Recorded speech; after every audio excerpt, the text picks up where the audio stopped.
Ute sa mga press. Sino kaya nag-succeed? The press now reveals sa Starstruck Shoutout.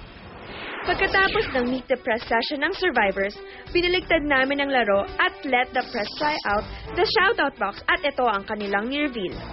Ang pinaka-charming sa press, sa tingin ko sa kanilang 8, sa girl si Nina Kodaka, kasi simple lang siya.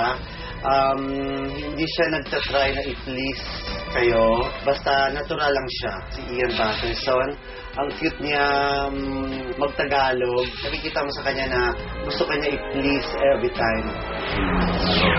Kasi sa mga babae naman, obvious na obvious, ang pinaka-charming sa lahat, si Diva. Lahat sila magiliw sa press. Lalo na itong si Nina na Japanese, Filipina. Nakakatuwa siya pag sinasabi, ay, ayoko pong matanggal, please. May charm si Enzo.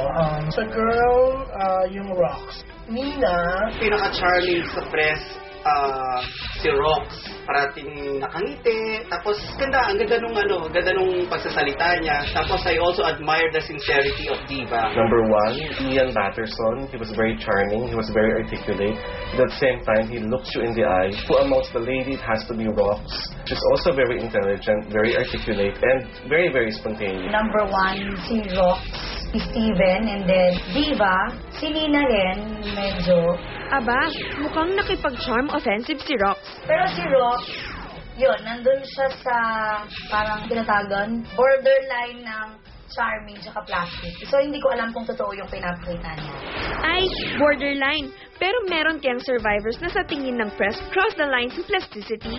Pinaka-plastic parang feeling ko is Diva because she comes off as very confident, overconfident in fact, and parang feeling nila talaga siya yung winner. Safe lang kanilang mga sagot, tsaka very standard, kasi baguhan. Sa girls, si Rox Montealegre, kasi parang marunong na siya rin siya maglaro sa press. Sa boys naman, si Rocco na sino, parang sanay, unti-unti na siyang nasasanay sa takbo ng showbiz. Marunong na rin siya makipaglaro sa mga nakakausap niya, lalo na rin sa press. Pwede kanyang i-control dahil sa kanyang charm. Pero ito ang plastic bombshell. the boys, may kaplastikan sila kasi when yung dalawa sa kanila tinanong ko tungkol sa love life, feeling ko hindi sila nagsasabi ng totoo. Like si Enzo, feeling ko is not telling the truth na wala na sila ng girlfriend niya. Feeling ko mas usapan na nila yon. Si Rocco, sabi niya wala na rin sila ng girlfriend niya. Pero may mga kaibigan kasi ako na kakilala yung girlfriend niya.